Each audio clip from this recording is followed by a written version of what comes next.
ओम शांति। 16 मार्च 2026 के बाबा के मधुर महावाक्य।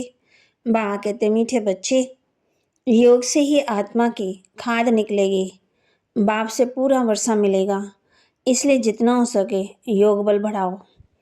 योग से आत्मा की खाद निकलेगी, बाप से पूरा वर्षा मिलेगा, इसलिए जितना हो सके योग बल बढ़ाओ।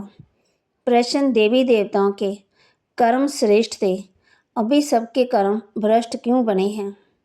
देवी देवताओं के कर्म श्रेष्ठ थे, अभी सबके कर्म भ्रष्ट क्यों बने हैं? उत्तर, क्योंकि अपने असली धर्म को भूल गए हैं। धर्म भूलने के कारण ही जो कर्म करते हैं वह भ्रष्ट होते हैं। बाप तुम्हें अपने सत्य धर्म की पहचान देते हैं, साथ साथ सारे वर्ल्ड की हिस्ट्री ज्योग्राफी भी सुनाते हैं, जो सबको सुनानी है। बाप का सत्य परिचय देना है। गीत मुखड़ा देख ले प्राणी मन दर्पण में। ओम शांति। ये किसने कहा और किसको? बाप ने कहा बच्चों को। जिन बच्चों को पते से पावन बना रहे हैं, बच्चे जान गए हैं कि हम भारतवासी जो देवी देवता थे वह अब 84 जन्मों का चक्कर लगाए सतो प्रधान से पास कर सतो रजो तमो और अब तमो प्रधान बन गए हैं। और फिर पतितों को पावन बनाने वाला बाप कहते हैं, अपने दिल से पूछो कि कहाँ तक हम पुण्य आत्मा बने हैं। तुम सतो प्रधान पवित्र आत्मा थे। जब यहाँ पहले तुम देवी देवता कहलाते थे, जिसको आदि सनातन देवी देवता धर्म कहा जाता है। अभी कोई भारतवासी अपने को देवी देवता धर्म के नहीं कहलाते। हिंदू तो कोई धर्म है ही नहीं, परंतु पतित होने के कारण अपने को देवता कहला नहीं सकते। सतयुग में देवताएं पवित्र थे, पवित्र प्रवृत्ति मार्ग था। यथा राजा रानी तथा प्रजा पवित्र थे। भारतवासियों को बाप याद दिलाते हैं कि तुम पवित्र प्रवृत्ति मार्ग वाले आदि सनातन देवी देवता धर्म वाले थे। उसको स्वर्ग कहा जाता है। वहाँ एक ही धर्म था। पहला नंबर राजा महाराजा महारानी लक्ष्मी नारायण थे। उनकी भी राजधानी थी और भारत बहुत धनवान था। वह सतयुग था। फिर आए त्रेता में, तब भी पूज्य देवी देवता वह क्षत्रिय कहलाते थे। वह लक्ष्मी नारायण का राज्य था। वह राम सीता का राज्य, वह भी राजधानी चली। जैसे Krishna the Edward the first second third ऐसे चलता है ना, वैसे भारत में भी ऐसे था। 5000 वर्ष की बात है, अर्थात 5000 वर्ष पहले भारत पर इन लक्ष्मी नारायण का राज्य था। परंतु उन्होंने ये राज्य कब और कैसे पाया ये कोई नहीं जानते। वही सूर्यवंशी राज्य फिर चंद्रवंशी में आया, क्योंकि जन्म लेते लेते सीढ़ी उतरनी है। ये भारत की हिस्ट्री ज्योग्राफी कोई नहीं जानते। रास्ता और बाप तो जरूर सतयुग नई दुनिया का रास्ता ठहरा। बाप कहते हैं, बच्चे तुम आज से 5000 वर्ष पहले स्वर्ग में थे। ये भारत स्वर्ग था, फिर नरक में आए हैं। दुनिया तो इस वर्ल्ड की हिस्ट्री ज्योग्राफी को नहीं जानती। वह तो अधूरी फिर अंत की हिस्ट्री जानते। सतयुग त्रेता की हिस्ट्री ज्योग्राफी कोई नहीं जानते। ऋषि मुनि भी कहते गए कि हम रचना और रचना के आदि मध्यांत को नहीं जानते। जाने भी कोई कैसे? बाप तुमको ही बैठ समझाते हैं। शिव बाबा भारत में ही दिव्य जन्म लेते हैं, जिसकी शिव जयंती भी होती है। शिव जयंती के बाद फिर चाहिए गीता जयंती, फिर साथ साथ होनी चाहिए श्री कृष्ण जयंती। परंतु इस जयंती का राज भारतवासी जानते नहीं हैं कि शिव जयंती कब हुई। और धर्म वाले तो जट बताएंगे बुद्ध जयंती कृष्ण जयंती कब हुई। भारतवासियों से पूछो शिव जयंती कब हुई, कोई नहीं बताएंगे।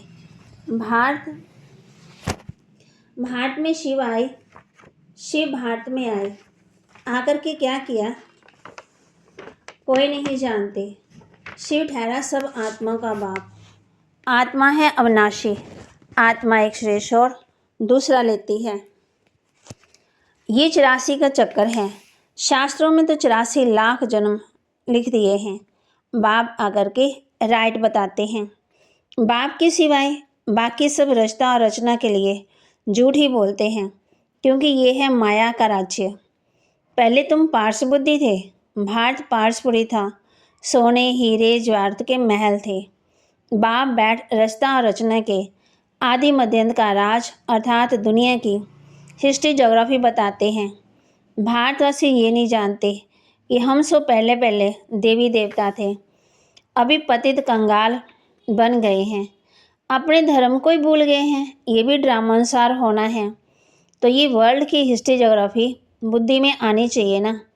ऊंच से ऊंच आत्मा का बाप मूल वतन में रहते हैं, फिर सूक्ष्म वतन, यह है स्थूल वतन। सूक्ष्म वतन में सिर्फ ब्रह्मा विष्णु शंकर रहते हैं, उनकी दूसरी कोई हिस्ट्री ज्योग्राफी नहीं है। ये 3 तबके हैं, गॉड इज़ वन। उनकी रचना भी एक ही है, जो चक्कर फिरता रहता है। सतयुग से त्रेता, फिर द्वापर कलयुग में आना पड़े। 84 जन्मों का हिसाब चाहिए ना, जो कोई भी नहीं जानते, ना कोई शास्त्रों में है। 84 जन्मों का पाठ तुम बच्चे ही बजाते हो। बाप तो इस चक्कर को नहीं आते हैं ना, बाप तो इस चक्कर में नहीं आते। बच्चे ही पावन से पतित बन जाते, इसलिए बुलाते हैं, बाबा आकर के हमको फिर से पावन बनाओ। एक को तो नहीं, सब एक को ही सब पुकारते हैं। रावण राज्य में सब दुखी हैं, उनको आकर के लिबरेट करो, फिर राम राज्य में ले जाओ। आधा कलब है राम राज्य, आधा कलब है रावण राज्य। भारतवासी जो पवित्र थे वही पतित बनते हैं। वान मार्ग में जाने से पतित होना शुरू होते हैं।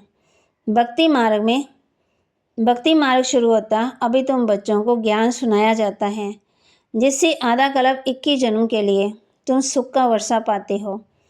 आधा कल्प ज्ञान की प्रारंभ चलती है, फिर रामा राज्य शुरू होता, गिरने लग पड़ते। तुम दैवी राज्य में थे, फिर आश्रय राज्य में आ गए। बाप कहते हैं तुम हेवन में थे, फिर 84 जन्म पास कर हेल में आकर पड़े हो। इसको हेल ही कहते हैं, नरक, दुख। वह है सुखधाम, यह है दुखधाम। 84 जन्मों का चक्कर लगाते वही भारतवासी पूज्य से पुजारी बन गए।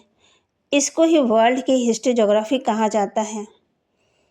ये है सारा तुम भारतवासियों का चक्कर। और धर्म वाले 84 जन्म नहीं लेते, 100% इंसॉल्वेंट बनते। बाप कहते वह सतयुग में होते। सतयुग त्रेता में सिर्फ भारती था, सूर्यवंशी, चंद्रवंशी, फिर वैश्यवंशी, चुंदरवंशी। अभी फिर तुम आकर के ब्राह्मण वंशी बने हो, देवता वंशी बनने के लिए। ये है भारत के वर्ण। अभी तुम ब्राह्मण बनने से शिव बाबा से वर्षा ले रहे हो। बाप तुमको पढ़ा रहे हैं 5000 वर्ष पहले माफिक। कलप कलप तुम पावन बन फिर पतित बनते हो। सुखधाम में जाकर फिर दुखधाम में आते हो, फिर शांति धाम में आना है, जिसको निराकारी दुनिया कहा जाता। आत्मा क्या है, परमात्मा क्या है, ये कोई भी मनुष्य नहीं जानते। आत्मा ही एक स्टार बिंदी है। कहते हैं बुरकुटी के बीच में तारा चमकता है, छोटी सी बिंदी है जिसको दिव्य दृष्टि से देखा जा सकता है। वास्तव में स्टार भी कहा नहीं जा जाएगा। स्टार तो बहुत बड़ा है, सिर्फ दूर होने के कारण छोटा दिखाई पड़ता है। ये सिर्फ एक मिसाल दिया जाता है। आत्मा इतनी छोटी है जैसे ऊपर से स्टार छोटा दिखाई पड़ता है। बाप की आत्मा भी एक बिंदी मिसल है, उनको सुप्रीम आत्मा कहा जाता है। उनकी महिमा अलग है। मनुष्य सृष्टि का बीज रूप चैतन्य बीज होने के कारण उनमें सारा ज्ञान है। तुम्हारी आत्मा को भी अभी नॉलेज मिल रही है, आत्मा ही नॉलेज ग्रहण कर रही है। इतनी छोटी बिंदी 84 जन्मों का पाठ नोंदा हुआ है, सो भी अविनाशी। 84 जन्मों का चक्कर लगाते आए, इसकी एंड हो ही नहीं सकती। देवता थे, फिर देवता बनना है, ये चक्कर चलता रहा आया। बाकी तो बाप कहते इस्लाम में बौद्धि आदि 84 जन्म नहीं लेते हैं। यही सज्जुग भारत में राइटियस थे, पवित्र थे, फिर 84 जन्म ले विकारी बन गए। 5000 वर्ष पहले प्योरिटी थी, सुख था, शांति थी, पवित्रता थी। बाप बच्चों को याद दिलाते हैं, मुख्य है प्योरिटी। इसलिए कहते हैं ना, हे पतित पावन आओ, आकर के हमें पावन बनाओ। वही सदगति देने वाला है, इसलिए वही सतगुरु है। अभी तुम बाप द्वारा बेगटू प्रिंस बन रहे हो अथवा नर से नारायण, नारी से लक्ष्मी बनते हो। तुम्हारा ये राजयोग है। भारत को अब बाप द्वारा राजाई मिली। आत्मा ही 84 जन्म लेती, आत्मा ही पढ़ती शरीर द्वारा। शरीर नहीं पढ़ता है, आत्मा संस्कार ले जाती है। मैं आत्मा इस शरीर द्वारा पढ़ती हूँ। धारणा के लिए मुख्य सार। याद से पावन बन बाप के गले का हार बनना है। कर्म करते भी बाप की याद में रहे, विकर्माजित बनना है। पुण्य आत्मा बनने का पूरा पूरा पुरुषार्थ करना है। देह विमान छोड़ देही बनना है। वरदान। अपने बुद्धि रूपी नेत्र को क्लियर और केयरफुल रखने वाले मास्टर नॉलेजफुल पावरफुल भव। अपने बुद्धि रूपी नेत्र को क्लियर और केयरफुल बना रखने वाले मास्टर नॉलेजफुल पावरफुल भव।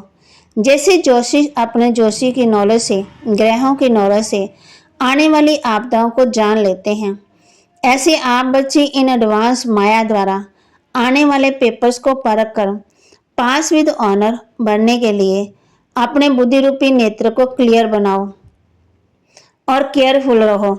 दिन प्रतिदिन याद की व साइलेंस की शक्ति को बढ़ाओ तो पहले से ही मालूम पड़ेगा कि आज कुछ होने वाला है। मास्टर नॉलेजफुल पावरफुल बनो तो कभी भी हार नहीं हो सकती। स्लोगन। पवित्रता ही नवीनता है और यही ज्ञान का फाउंडेशन है। पवित्रता ही नवीनता है और यही ज्ञान का फाउंडेशन है। अव्यक्त इशारे। महान बनने के लिए मधुरता और नम्रता का गुण धारण करो। आप बच्चों की चलन में मधुरता और मनसा में बेहद की वैराग्य वृत्ति हो, दोनों सिमरती रहे तो पास विद ऑनर बन जाएंगे। मधुरता और नम्रता इन विशेष दो धारणाओं से सदा विश्व कल्याणकारी महादानी वरदानी बन जाएंगे और सहज ही स्नेह का सबूत दे सकेंगे। आप बच्चों की चलन में मधुरता और मनसा में बेहद की वैराग्य वृत्ति हो, दोनों सिमरती रहे तो पास विद ऑनर बन जाएंगे। मधुरता और नम्रता का विशेष। बाबा के महावाक्य को लाइक करें, शेयर करें, सब्सक्राइब करें और अपने जीवन में जरूर धारण करें और पुण्य आत्मा बनने का पूरा पूरा पुरुषार्थ करें। याद से पावन बन बाप के गले का हार बनना है। कर्म करते भी बाप की याद में रहे, विकर्माजीत बनना है। देह अभिमान को छोड़ देही अभिमानी बनना है। ओम शांति।